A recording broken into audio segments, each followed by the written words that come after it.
Hey everyone. So this is part of a project called Fragments of Self, and the next piece of paper that I've been given to talk about is the Idries Shah Foundation.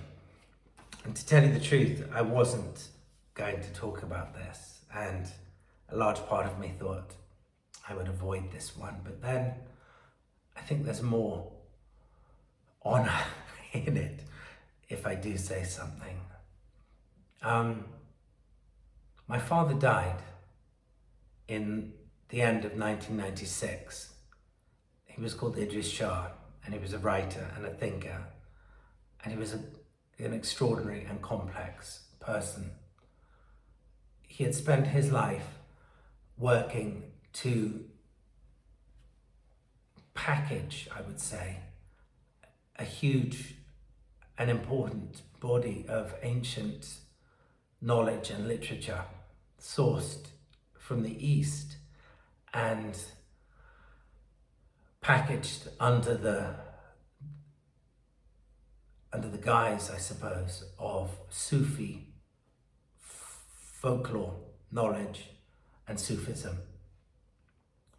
My father was incredibly drawn to this subject because, in his opinion, it had the possibility of changing the course of Occidental human history and getting people to be selfless, and more importantly, to get them to be the very best versions of themselves.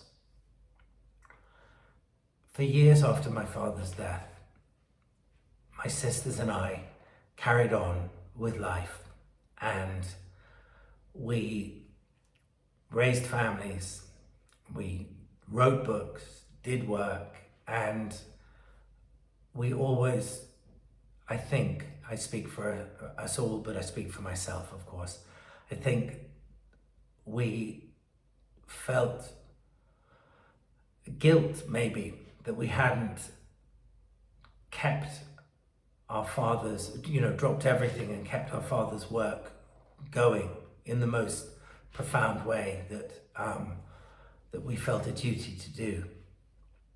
So in 2012, along with 3 family friends, my sisters and I, established the Idries Shah Foundation. We set it up as a British charity, and we got a donation from the Institute for Cultural Research, which had been my father's institute, which had carried on after his death. Our plan was to re-release my father's work, the 30, 40 books that he wrote, and to try to weave into society and into general consciousness the essence of his work. He was all about the thought that he wasn't important and that the work was important. He hated it when people tried to make him into a guru figure, which they always did. He absolutely loathed that. And in the end, it kind of made him pretty much a recluse. He would always say that when people in the West, they would say to him, what's your new book? Or give me something new. He'd scream, I'm not giving you something new. Why would I give you something new? New is untested. I'm giving you something that's 1,000, 2,000 years old and is so tried and tested and honed and smooth like a stone pulled from a riverbed. And that's something that we in our family appreciate.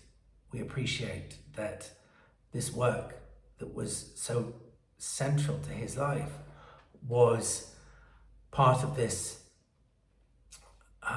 ancient knowledge base. So it's incredibly important to us to keep the work that he prepared with such extraordinary care, to keep that in circulation. So for about 9 years, we worked away at this, and we all worked in different areas. My older sister, Syra, has taken on the role of returning to the West work that my father had taken, and work that is often now endangered, thinking that is endangered or extinct in some cases. And my sister Safia has worked tirelessly to prepare children's books and other work based on my father's stories, many of which he wrote for us when we were kids. And as for me, I dived in at the deep end, and with my team of editors and designers and all kinds of others, I released hundreds of editions of my father's books. I've even forgotten how many hundreds. I think it was 400 or more. And we had huge plans to do many, many more. And I raised funds and tried to involve people who could make a difference. For example, I worked at getting a tie-up with UNESCO, the United Nations organization based in Paris, to do a world storytelling contest for children. And I worked on all kinds of other projects, including giving gold medal awards to people who have really been inspirational, such as Sir David Attenborough, the environmentalist, and numerous others, including Nobel Prize winning laureates and thinkers and so forth. And everything was going pretty well for about 9 years. And then towards the end of 2019, a new trustee was appointed, a trustee was appointed to the chair. And actually, although my sisters were not trustees and nor was I, we assumed he'd be a safe pair of hands because he seemed to know what he was doing.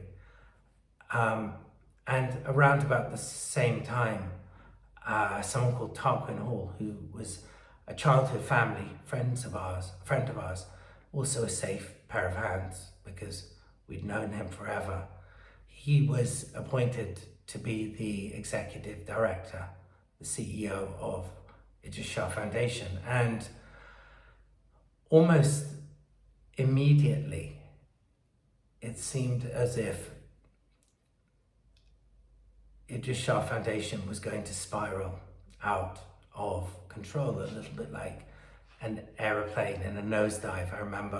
I won't go into the details, but I remember seeing the immediate signs and just thinking that is very, very odd, because that is not the track that we've worked on for 9 years or so.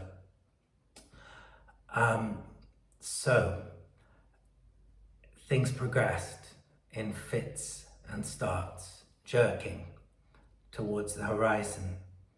And right from the start, it was clear that everything that I had put together, and much of what my sisters had put together over the previous years, and our vision for the Idries Shah Foundation, a vision based on our first-hand knowledge of our father and his wishes, that it was suddenly in the balance. And gosh, how it was in the balance. All of a sudden, big guns were aimed at us, particularly me, by the chair of the trustees. And I described him to their lawyers as a tin pot dictator, acting as a tin pot dictator. And I know, because I've lived in the lands of tin pot dictators, what they're like. And we were very, very saddened as a family that Tarkan Hall, the CEO who is still in position, began to behave in ways that were very much against the vision of our father and certainly his wishes.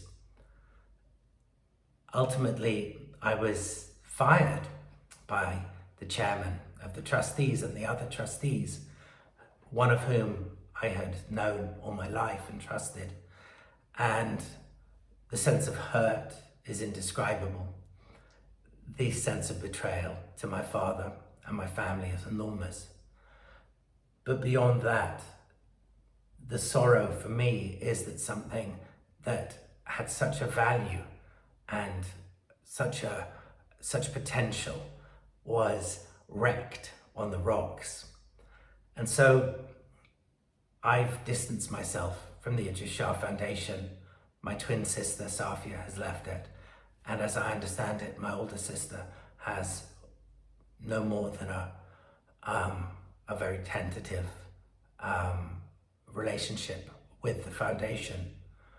But, and I'm going to speak about it in a second, I've taken my know-how and my base of connections and knowledge to seed the essence of my father's work in the Shahrazad Foundation.